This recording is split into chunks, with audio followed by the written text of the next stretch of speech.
On a bike ride this morning on the railroad trail from our campsite to the visitor center of Mammoth Cave National Park. The trail is about 7 miles from the campsite.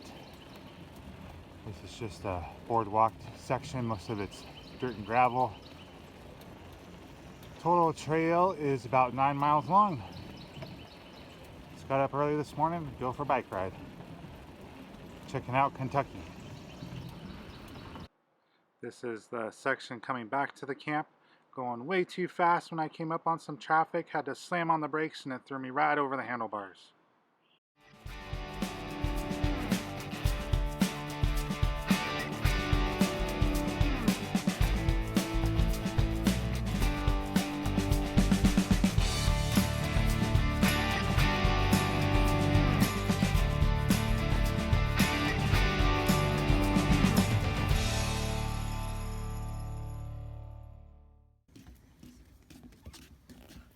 The kids doing some little gathering for schoolwork.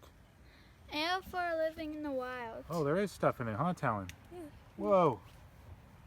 Talon's taking a pond class for school. My So we thing's found a pond to do our observations. Oh yeah.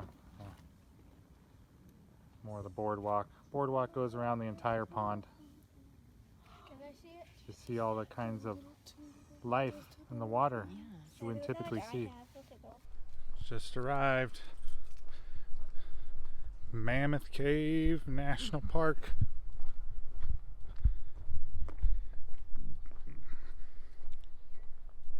Have to do the inaugural picture taken.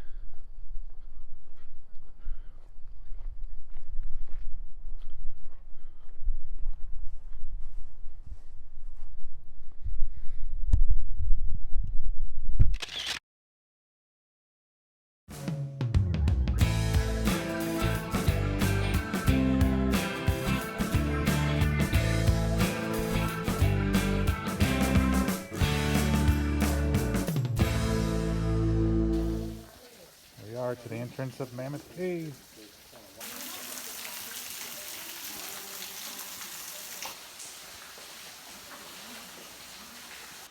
Ooh, we get to go through a door.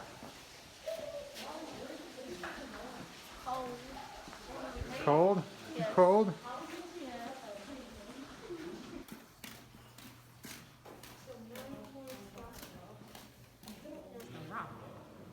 Then one that had like a deep cave. Other cracks and fissures in the stone offer new paths as the water sought exit to the surface.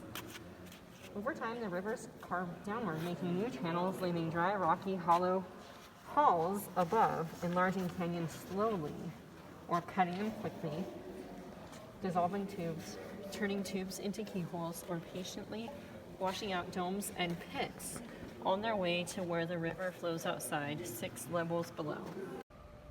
Just finished up the kids' junior ranger books and getting their badges. It's the visitor center in the background. Tiffany and Talon are walking towards us.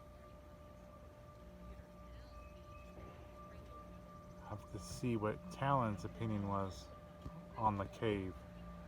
What did you like about the cave? That there wasn't all the railing everywhere. Oh, that it was open floor concept? Mm-hmm. Hey, Abby. Yeah. Stop. Here, look. And how was Mammoth Caves? Good. Well, it was Mammoth Cave, right? Yes. It was good? Yeah. What was good about it? It was short. It was short. What did you find spectacular about it?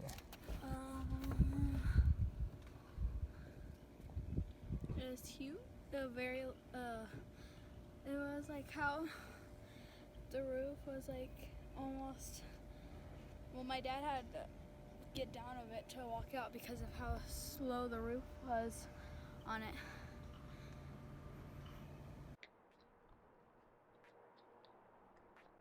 Out in front of the National Corvette Museum. Go check out some cool cars. Here we are inside the museum.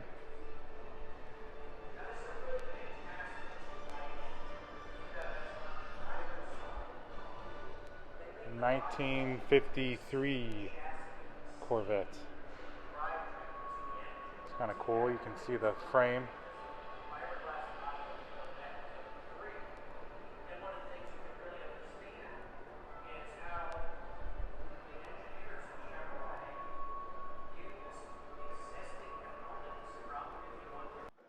Here's the first year of the Corvette, 1953, and then two 1955s. Beautiful cars, and the museum is just immaculate. I would eat off these floors. I can't believe how clean this place is. This is the famed entombed Corvette. This car, of course, was purchased by a gentleman named Richard Sampson back in 1954, and his daughter Cynthia is still alive today. And we had a chance to interview her about this car. Her dad bought this car in 1954. He loved cars and had an interest in the new Corvette, so he purchased it. But his wife didn't seem to like the car that much. And in 1959, he decided that if he couldn't enjoy the car with his wife, he wouldn't drive the car. Now, Mr. Sampson owned a chain of grocery stores out in the Brunswick, Maine area, and he was having a new one built. So he drove the car down to the grocery store construction site, handed it over to the construction crew, and said, "I want this car locked away in the tomb in the building." They then proceeded to build a brick and mortar tomb inside the grocery store. The only way to see the car inside of the tomb was through a small 1 square foot window in the stock room. Here's some 1960s Corvettes, early 60s Corvettes. I really appreciate how they have themed all these areas for the older Corvettes. It's really cool. Really puts you in the time. Well, this exhibit is a tribute to Big Daddy Roth. Pinstriping in hot rod style.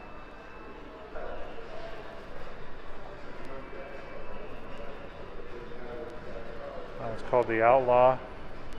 These cars are magnificent. Look at the customization, especially for the time. I mean, these days people customize a lot, but back in the day when Roth was doing these, not like this. The Orbitron.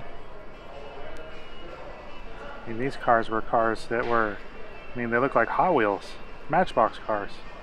Not something you drive down the street, and he was able to make that transition. Just amazing.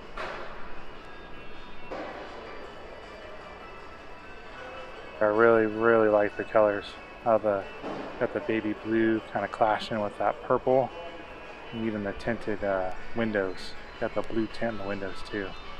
Super clean looking hot rod. Oh man, check out this rat rod. This thing is awesome.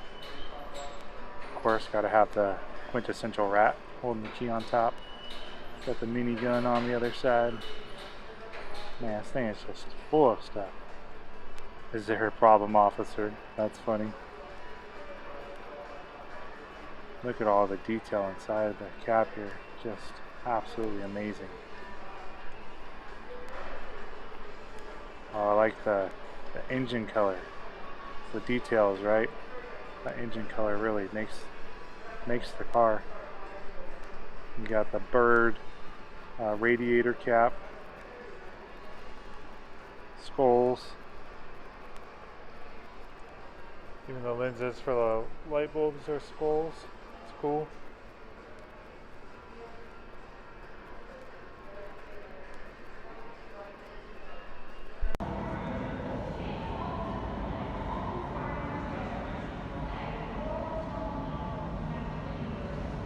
Outline from the sinkhole, the red line. It's all imploded in 2014. 8 cars fell in.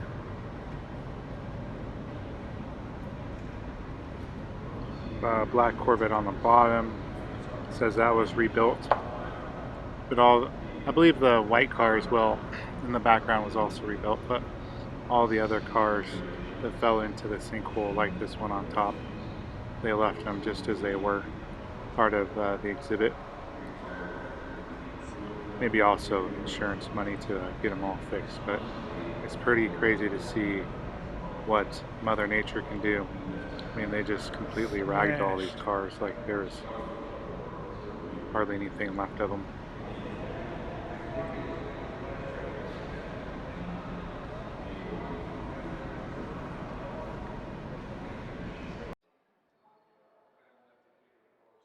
Here's a Corvette Indy from 1986. Mid-engine car, 5.7 liter.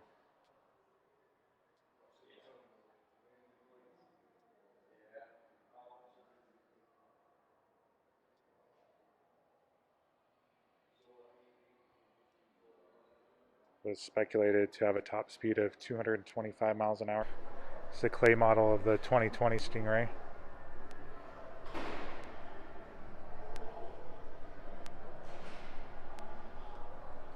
It's a production model.